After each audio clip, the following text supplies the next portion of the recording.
जी हो गया। बिस्मिल्लाहिर्रहमानिर्रहीम। मेरा नाम समीर रहमान है, मैं district trainer for SOP for कोविड-19 यहाँ पे मैं रिस्पॉन्सिबिलिटी यहाँ पे प्ले कर रहा हूँ। तो सबसे पहले हम बात करेंगे PPEs के लिए। तो जो रूटीन में PPEs पुट ऑन करते हैं और जो कोविड-19 के लिए पुट ऑन करते हैं, उसमें जो बेसिक डिफरेंसेस हैं, सबसे पहला उसमें डिफरेंस ये है कि इस PPEs को पुट ऑन करने के लिए एक असिस्टेंट की जरूरत होगी साथ। रूटीन में आप खुद ही जाते हैं, मोस्टली गाउन वगैरह पहन लिया, ग्लव्स पहन लिए OT वगैरह में, तो हेल्प की जरूरत नहीं है। लेकिन चूंकि इसकी PPEs में स्पेशली एक किट होती है जिसको हम टाइडिक सूट कहते हैं, ठीक है, इसको पहनना होता है जो पूरे बॉडी को कवर करता है from the head to toe. इस पर्पज के लिए और एक दो चीज़ों के लिए, तो एक ये है कि यहाँ पे आपको जो बंदा अंदर जा रहा है, आइसोलेशन रूम में इन हो रहा है, उसको PPEs पुट ऑन करने के लिए एक हेल्पर जो है, एक असिस्ट करने वाला बंदा मस्ट होना चाहिए। सेकेंडली जो आपका डॉनिंग रूम है या जो चेंजिंग रूम जिसको आप कहते हैं, उसमें एक चेयर का होना वो कंपल्सरी है, क्योंकि जब उसने इस किट को पुट ऑन करना है, डॉन करना है, तो वो बैठ के इसको इजीली पुट ऑन करेगा। अदरवाइज क्या होगा कि वो उसको पहनते हुए होपफुली वो हो सकता है गिर जाए। गिरने से एक तो यह है कि इंजरी के चांसेस हैं, सेकेंडली हॉस्पिटल का एरिया होता है वो इफेक्टिव हो जाएगा सारा कुछ, ठीक है। अब हम इसकी सीक्वेंस की बात करते हैं। सबसे पहला जो स्टेप है वो कौन सा है जी? हैंड वॉश, ठीक है। हैंड वॉश जो है वो अल्टरनेट नहीं है हैंड सैनिटाइजेशन, ठीक है। हैंड वॉश ना तो ग्लव्स की रिप्लेसमेंट, ग्लव्स भी हैंड वॉश को रिप्लेस नहीं कर सकते और सैनिटाइजर भी रिप्लेस नहीं कर सकते। जहाँ पे हैंड वॉश की रिक्वायरमेंट है वहाँ पे आपने हैंड वॉश मस्ट करना है, ठीक है। ये ग्लव्स जो है ये अपनी पोजीशन पे आएंगे और जो सैनिटाइजर है वो अपनी पोजीशन पे आएगा, ठीक है। तो सबसे पहले हैंड वॉश है। हैंड वॉश के स्टेप्स कितने हैं? सबसे पहला काम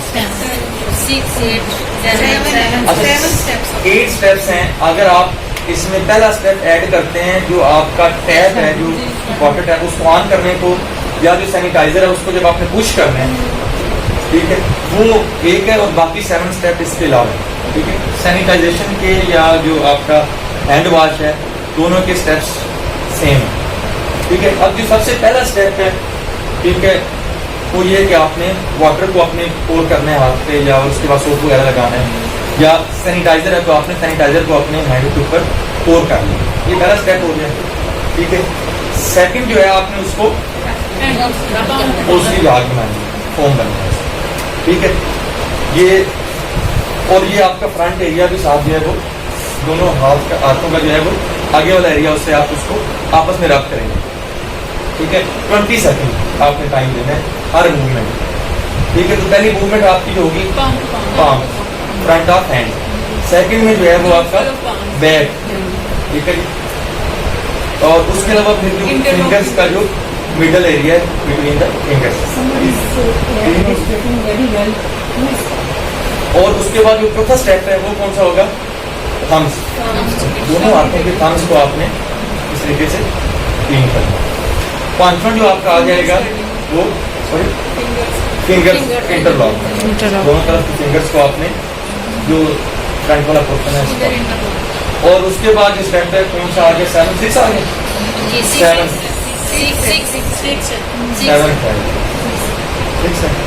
चलिए। वो जो आपके जो नेल्स हैं, नेल्स वाले एरिया को आपने पाम्स के ऊपर रख के उसको क्लीन करना, ठीक है। और लास्ट जो स्टेप आपका बनता है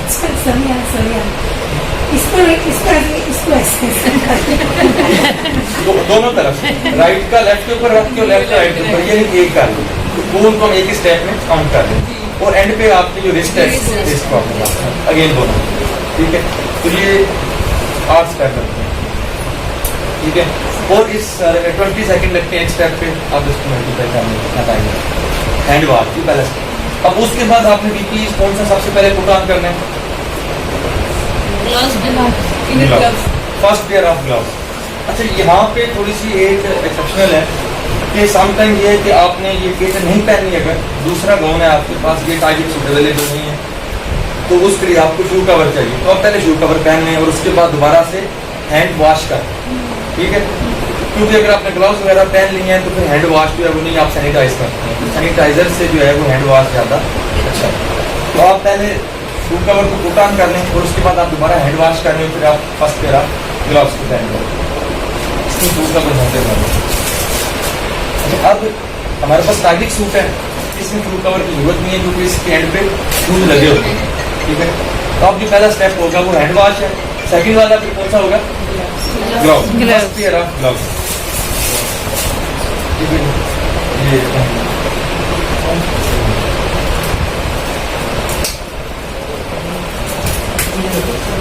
फर्स्ट पेयर ऑफ ग्लव्स को पहनने के बाद नेक्स्ट स्टेप कौन सा है?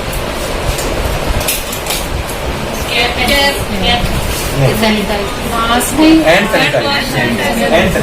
ठीक, अगेन से आपने ग्लव्स के ऊपर ही हैंड सैनिटाइजर से आपने वो स्टेप जो है 7 स्टेप्स पूरे करने हैं। ठीक है, सैनिटाइजर इस वक्त अवेलेबल नहीं है वरना आज होने चाहिए।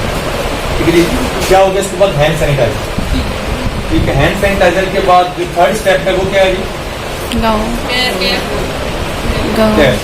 क्या?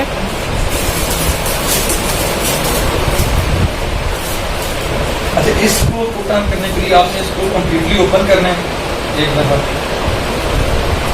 ठीक है, ताकि ये पूरा हेड जो है वो कवर कर सके।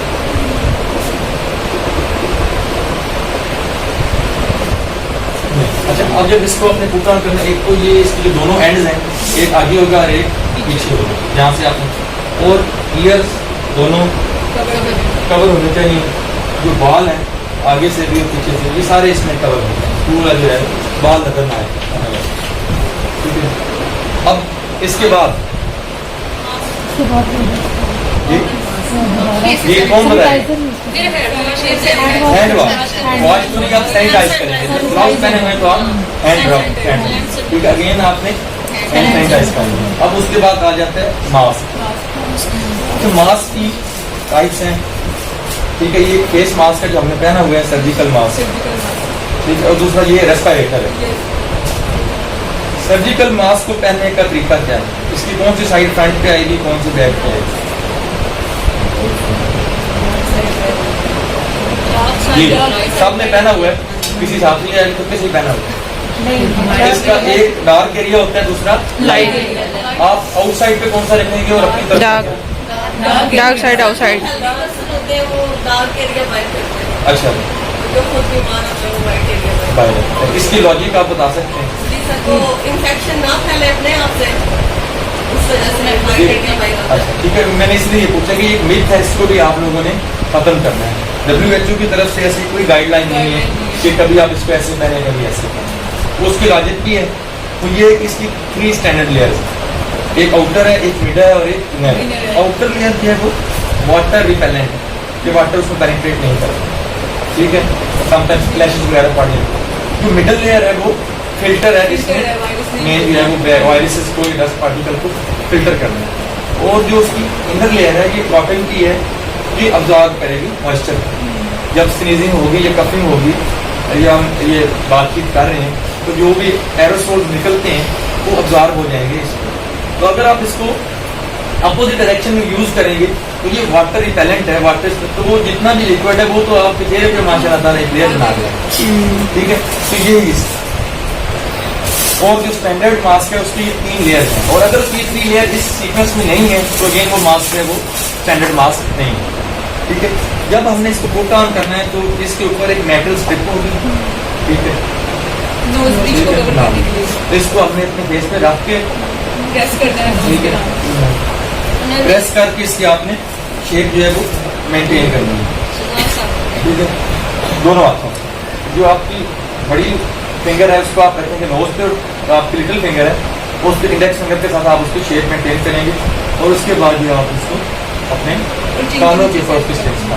ठीक है, और फिर आपने इसको नोज के ऊपर से लेकर चिन के नीचे तक आपने इसको एक्सपेंड करना है ताकि आपकी जो एयर है वो प्रॉपर फिल्टर होकर बाहर जाए और फिल्टर होकर अंदर जाए। ठीक है, ये इसकी गाइडलाइन है। ये अगर मेटल की ना हो तो फिर ये मास्क पे क्या वो देखे ना, मैं मास्क की टाइप में लोकल मास्क भी आ रहे हैं, कपड़े के भी आ रहे हैं। जो मिले हुए हैं वो ऐसे ही हैं पे मेटल।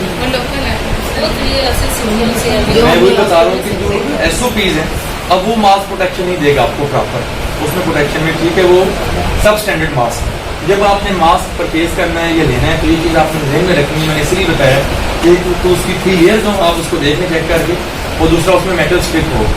इसलिए ये जो आपका ये आज क्लोथ के और डिफरेंट किस्म के कपड़ों के मास्क हैं वो प्रोटेक्शन प्रोवाइड ये हमने तो नहीं दिए हुए हैं, ये है हमने उधर से मिले हैं, गवर्नमेंट ने दिया नहीं है। बिल्कुल ही ठीक ऐसे है, तो वो जो डोनेशन आई है अक्सर आजकल यहाँ पे डोनेशन मिल रही है पीपीई, आपको पता है मार्केट में वो जब वो सब स्टैंडर्ड। अगर वहाँ पे आप अगर आइसोलेशन होगा ना, जहाँ पे मतलब सस्पेक्टेड या कंफर्म केसेस, वहाँ पे यही मास्क होगा। अच्छा ये क्या चीज़ है जी मेरे यहाँ ठीक है, N95 N95, ठीक है जी। और ये एक रेस्पिरेटर है जिसको N95 मास्क भी कहते हैं। रेस्पिरेटर का मतलब है कि ये फुली जो है आपकी रिस्पिरेशन को फिल्टर करेगा या कंट्रोल करेगा, ठीक है। तो जब रेस्पिरेटर आपने यूज़ करना है, एक तो उसकी गाइडलाइन है, हर बंदे को रेस्पिरेटर की जरूरत नहीं है। वो हेल्थ केयर वर्कर जो किसी इन्फेक्टिव पर्सन के रूम में एंटर हो रहा है या इन्फेक्टिव इन्वायरमेंट के अंदर है, उसने रेस्पिरेटर यूज़ करना है। और रूटीन में हमारी जो ये कम्युनिकेशन है या हमारी कम्युनिटी है उसमें हमें, और वो भी हॉस्पिटल में, ये सिंपल सर्जिकल मास्क एनफ है हमें प्रोटेक्शन प्रोवाइड करने के लिए। इसमें जो बैरियर है वो हमें प्रोटीन के वायरसेस से हमें प्रोटेक्ट करेगा, ठीक है। जब आप आइसोलेशन रूम में जा रहे हैं या किसी ऐसी जगह पे जा रहे हैं जहाँ पे जो पॉजिटिव पेशेंट है या सस्पेक्ट भी है उसमें एंटर है, तो वहाँ पे फिर जो आप N95 रेस्पिरेटर को यूज़ करेंगे, ठीक है। इसकी गाइडलाइंस भी कुछ है, ठीक है। सबसे पहले तो मैंने ये बता दिया कि हर बंदे को इसकी जरूरत नहीं है। सेकंड, इसके ऊपर भी एक मेटल स्ट्रिप लगी हुई है, ये कंपैरेटिवली हार्ड होती है, ठीक है। इसके जो मार्जिन हैं ये कंपैरेटिवली हार्ड है ताकि ये प्रॉपर फिट आ सके फेस के ऊपर, ठीक है। तो जब आपने इसको पुट ऑन करना है, इसको अगर उतारें, इसको उतारें, ठीक है। ये आपको ये बात है, इसको अपने आप पाम के ऊपर रखना है राइट करके, और ये जो स्ट्रिप्स हैं इसकी स्ट्रिंग्स हैं ये बैक साइड पे हैं, ठीक है, दोनों नीचे दिख रहा है, ठीक है। इसको फेस के ऊपर फिट करेंगे। फिट करने के बाद आपने इसको एडजस्ट करना है उस तरह दोनों फिंगर्स के साथ, ठीक है। एडजस्ट करने के बाद आपने फिट टेस्ट करना है कि क्या ये फिट हुआ है फेस पे या नहीं हुआ। फिट टेस्ट करने का प्रोटोकॉल ये है कि आप ब्लो करेंगे, फूंक मारेंगे, अगर एयर जो है वो आपको फील हो रही है कि नीचे से या ऊपर से किसी भी साइड से जो है लीक आउट हो रही है, तो इट्स मीन कि ये मास्क फिट नहीं है, ये रेस्पिरेटर नहीं है, ये सिंपल एक मास्क है। इसने इतना ही बेनिफिट आपको दिया जितना हमें रूटीन में ये मास्क दे रहा है, इसका कोई एडिशनल जो बेनिफिट होना चाहिए वो नहीं है, ठीक है। अब इस पर्पस के लिए ये है कि जो गाइडलाइन WHO की हैं, जो बीएड पर्सन है, जो जिनकी रीच है, दाढ़ी है मेरे जैसा, वो N95 रेस्पिरेटर यूज नहीं कर सकता, तो डेफिनेटली वो उसके ऊपर फिट नहीं है, ठीक है। तो या तो ये फीमेल यूज करेंगी या फिर कोई जैसा क्लीन शेव बंदा है वो यूज कर, ठीक है। और सबसे पहले नीचे वाली स्ट्रिंग को आपने बिल्कुल, ठीक है, नीचे वाली क्लियर है, इसके नीचे गर्दन पे आएगी, बैक ऑफ द नेक। ऊपर वाला जो इलास्टिक है वो रबड़ जो है ईयर्स की अबाउट ऊपर वाली साइड पे आता है, ठीक है। उसके बाद आपने इसको चेक करना है, इसकी पोजीशन को आपने दोनों हाथों से ठीक करना है, और ये शुरू में आपने इसकी मेटल स्ट्रिप को आपने एडजस्ट करना है। जब मास्क हमने पुट ऑन कर लिया है तो हम इसके जो फ्रंट वाला एरिया इसको टच नहीं करेंगे। अगर टच कर लिया हमने मास्क के इस एरिया को तो हमें हैंड वॉश की जरूरत है, या एटलीस्ट जो है वो हैंड सैनिटाइज की जरूरत है। ये डर्टीएस्ट पोर्शन है, सांस में बंदा ले रहा है, एयर इसमें से फिल्टर होकर आ रही है, लिहाजा इसको हाथ मास्क को नहीं लगाना। और उसके अलावा इस मास्क के हवाले से इंपॉर्टेंट चीज़ है कि जो सर्जिकल मास्क है ये सिंगल यूज है, जब मैंने उतार दिया तो ये रीयूज नहीं होता, जैसे गाइडलाइन। ये डिस्पोजेबल सिंगल यूज मास्क है, जब हमने उतारना है तो इसको हमने प्रॉपर वे में डिस्पोज ऑफ करना है, नेक्स्ट टाइम नया मास्क यूज होगा, ठीक है। और उतारते हुए भी मैंने ये बात बता दी कि इसको प्रॉपर वे में हमने डिस्पोज ऑफ करना है, क्योंकि ये एक इन्फेक्शियस मटेरियल बन गया, पोटेंशियली इसके ऊपर पैथोजन मौजूद है। तो हमने इसको येलो बिन के ऊपर जो है उसके अंदर जो है वो जिसके ऊपर लीड लगाओ उसमें हम इसको डिस्पोज ऑफ करेंगे, घर में ले जाके या टेबल पे या वर्किंग एरिया पे हम इसको मिलेंगे। और इसी तरह जब हमने ये मास्क पहना हुआ है तो इसको गर्दन में जो लटका लेते हैं या नीचे कर लेते हैं सर, वो सारी जो इसमें गाइडलाइंस के अगेंस्ट है। जब N95 रेस्पिरेटर हम यूज कर रहे हैं, इसमें भी कुछ लोग अपनी तरफ से एडिशनल जो है वो स्टेप्स ले लेते हैं। फॉर एग्जाम्पल नीचे एक फेस मास्क लगा लिया सर्जिकल, ऊपर N95 लगा लिया, तो ये भी अलाउड नहीं है। उसकी रीज़न ये है कि जब आप नीचे सर्जिकल मास्क यूज़ करेंगे तो वो जो फिट टेस्ट वाली बात है वो आपकी अब एप्लीकेबल नहीं रहेगी, कि आपकी वो प्रॉपर सील नहीं बन पाएगी पूरे फेस के ऊपर, और जो एयर है वो उसको होल्ड नहीं कर सकेगा। तो नीचे सर्जिकल मास्क लगाने की आपको ज़रूरत नहीं है। और एडिशनली उस पर ये भी नुकसान होगा कि आपको रिस्पायरेशन मजीद मुश्किल हो सकती है कि डबल मास्क है। और फिर जब आपने ये फिट तरीके से प्रॉपर लगाया हुआ है तो अंदर नेगेटिव प्रेशर होगा, आपको सांस को इनहेल करने में फोर्स अप्लाई करनी पड़ेगी, इतनी इजीली आप ब्रीथ नहीं कर सकते इसमें। तो नेक्स्ट इसमें पॉइंट ये है कि ये रीयूजेबल है, जब तक ये फिजिकली स्पॉइल नहीं होता तो आप इसको यूज़ कर सकते हैं। जिसको भी ब्लड लग गया है, जिसको म्यूकस लग गई है, ठीक है, ये स्पाइल हो गया, डर्टी हो गया, उस वक्त आप इसको चेंज करेंगे, अदरवाइज आप इसको रीयूज कर सकते हैं। जब आपने इसको उतारना है एक दफ़ा तो आप इसके ऊपर डिसइंफेक्टेंट का स्प्रे कर लें हल्का सा, ठीक है, इसको आप ऐसी जगह पे रखें जहाँ से इन्फेक्शन फैले नहीं। दोबारा आप वहीं से उठा के उस ड्रॉनिंग एरिया से आप उसको यूज़ कर सकते हैं। लेकिन इसमें प्रोटेक्शन के लिए आपने ये करना है कि जिस बंदे का मास्क है नेक्स्ट टाइम वही उसको रीयूज़ करे। ये नहीं होगा कि मॉर्निंग शिफ्ट वाले ने यूज़ किया, इवनिंग वाला भी उसी को लगा के अंदर चला जाए, नाइट वाला आया तो मास्क एक ही पड़ा हुआ हो डाइनिंग रूम में और सारे इसको यूज़ करेंगे। हर आदमी का इंडिविजुअल मास्क होगा, वो पर्सन जो है जिसका मास्क है वो इसको अगले दिन फिर नेक्स्ट डे इसको यूज़ कर सकता है, 6 दिन तक ये चल सकता है जब ये अच्छी हो। ठीक है, मास्क पुट ऑन करने के बाद नेक्स्ट स्टेप क्या होगा जी? अब गाउन जी gown hand sanitiser next step hand sanitiser, ठीक है, हैंड सैनिटाइज कर लीजिए। उसके बाद उसके बाद गाउन पहनेंगे, ये किट पहनेंगे। अच्छा, उसके बाद जब हमने पीपीज पुट ऑन करने हैं थोड़ा बहुत आप इसको मॉडिफाई कर सकते हैं, ठीक है, लेकिन जब पुट ऑफ करने हैं तो उसमें आपको बड़ी प्रिकॉशन भी चाहिए, क्योंकि स्टार्ट में तो सारा एक आदमी जो है वो प्रॉपर नीट एंड क्लीन है, साफ होता है। जब ये पेशेंट को अटेंड करके बाहर आया आइसोलेशन से तो ये सारा उस वक्त जो बंदा होगा ये इन्फेक्टेड होगा, इसके ऊपर सर्फेस होगा, वो पोटेंशियली कंटामिनेटेड है। उस वक्त हमने सारी प्रिकॉशन को यूज करना, ठीक है। नेक्स्ट जो स्टेप है वो गूगल है, ठीक है, इसकी भी डिफरेंट टाइप्स हैं, वो इलास्टिक बैंड वाले भी आ रहे हैं, ये तो सिंपल है फॉर डेमोस्ट्रेशन पर्पस के लिए। तो उसका जो बैंड है, एक तो जब आपने इसको हैंडल करना है तो आपने इसकी लेग से या बैंड से हैंडल करके इसको हैंडल करना है। ये जो उसका फ्रंट एरिया है इसको आप टच नहीं करेंगे क्योंकि ये कंटामिनेटेड है।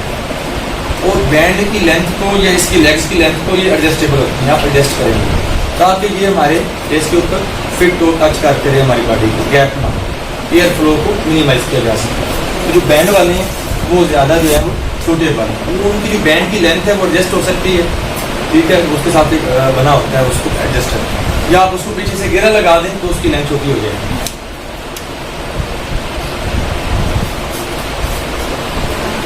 ये मास्क के ऊपर आएगी। अगर किसी कोई आदमी अपने ग्लासेस यूज कर रहे हैं आई साइट के लिए तो वो क्या करेगा? ग्लासेस के ऊपर गॉगल्स। जो आई साइट के ग्लासेस हैं वो प्रोटेक्शन के लिए नहीं है, ये उसके ऊपर लग जाएंगे। दूसरी रोड पे जो इलास्टिक बैंड वाले हैं उनका साइज इस किस्म का है तो उसके अंदर जो है वो आपके ओपिनियन के ग्लासेस हैं वो इजीली अकोमोडेट हो जाते हैं और उसके ऊपर से वो आके कवर करते हैं।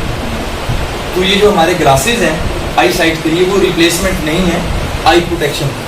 आई प्रोटेक्शन आपने यूज़ करनी है जब आपने कोविड-19 के पेशेंट को हैंडल करना है, ये स्पेशली उसी की बात हो रही है। उसके बाद नेक्स्ट हैंड सैनिटाइजर, हर स्टेप के बाद हैंड सैनिटाइजर, ठीक है जी, कर लिया आपने। ये करने हैं, हमारे पास सैनिटाइजर नहीं है तो ये को टाइम को हम शॉर्ट करने के लिए इसको स्किप कर रहे हैं। नेक्स्ट आपके पास ये रह जाता है ये ट्रैजिक सूट, ठीक है। इसको पहनने के लिए सबसे तौर पर यहाँ पे एक सिस्टम चाहिए जिसको मैं पहले बात, इसको ओपन किया जाएगा। ओपन करने में आपने ये प्रिकॉशन ध्यान में रखनी है कि ये जो है ज़मीन को टच ना करे, ठीक है।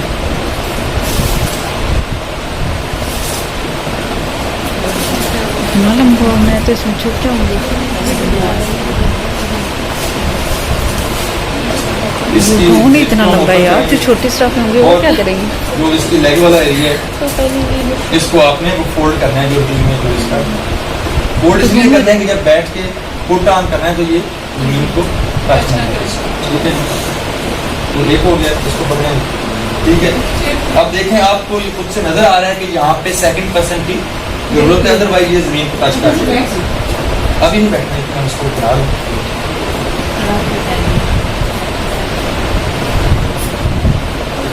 अब इसके जो आर्म्स हैं उसको एक बंदा पकड़ के रखेगा, बैठ नहीं आपको, आपने इनको कवर करना है,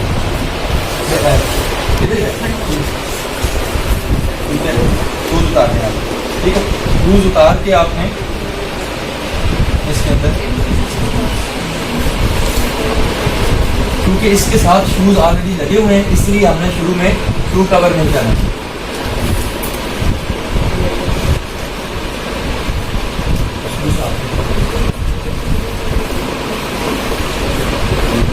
आप खड़े हो।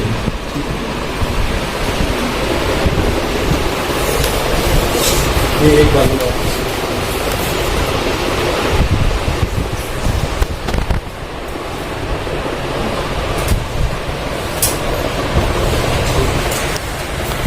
ऐसे नहीं जो असिस्टेंट है उसने भी अपने पीपीईज को पुट ऑन करके रखना, क्योंकि हम हॉस्पिटल के सेटअप के अंदर हैं और नियर टू आइसोलेशन वार्ड है, डेफिनेटली वो एरिया जो है पोटेंशियली इन्फेक्शियस है, तो ग्लव्स वगैरह उसने भी पहने हुए होंगे, ठीक है। अब उसके बाद नेक्स्ट स्टेप ये है जी, ये जिप वगैरह इसकी बंद कर दी, हैंड सैनिटाइज, ठीक है। हैंड सैनिटाइज करने के बाद जब जो इसकी एंड पे कैप एडजस्ट, जो इसका कैप है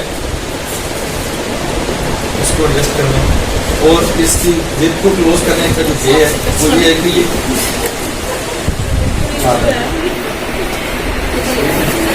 ताकि कोई एरिया जो बॉडी का एक्सपोज ना हो। बेसिकली इस सारे पीपीईज का मकसद ये है कि 100% जो पेशेंट होता है, सॉरी जो अटेंडेंट है, जो जा रहा है हेल्थ वर्कर, 100% अपने आप को कवर करके आइसोलेशन वार्ड में जाए, ठीक है। अब इस यूनाइटिक सूट का मेन पर्पज यही है, आपको पेशेंट की कोई चीज़ की एक्सपोज नजर नहीं आएगी, इवन आई प्रोटेक्शन भी हमने यूज की हुई, ठीक है। यहाँ से अगर ये जिप वगैरह करने के चांसेस हो तो हमारे पास 70 ऐसा भी क्लास है, आप नीचे बैंक को आप यहाँ पे लगा सकते हैं इस जगह पे, साथ ही तो उसको आप फिट कर देंगे, ठीक है। ये अब इसके बाद क्या स्टेप होगा, हैंड सैनिटाइज, हर स्टेप के एंड पे हैंड सैनिटाइज करने हैं, हो गए। अब क्या दोबारा ग्लव्स पहनने हैं, सेकंड पेयर ऑफ ग्लव्स, ठीक है। अब इसके ऊपर आपने एक पेयर ऑफ ग्लव्स और अच्छा यहाँ पे एक और चीज है, ये जो आपने सूट पुट ऑन किया है इसके ऊपर शू कवर जो है वो पहना जा सकता है इसके ऊपर। उसका बेनिफिट ये होगा कि जब आप एक आइसोलेशन रूम में गए हैं, वहाँ पे आपने एक पेशेंट को हैंडल किया है, जब वहाँ से बाहर निकलने लगेंगे तो आप जो आपका वो वाला शू कवर है उसको आप रिमूव करके नया पहन लें, वो वाला जो ग्लव्स का अपर पेयर है उसको भी आप चेंज करेंगे, ठीक है। तो जब आप इतने 3-4 रूम में, हर रूम में जाने के लिए आप अपना जो है वो चेंज कर सकते हैं।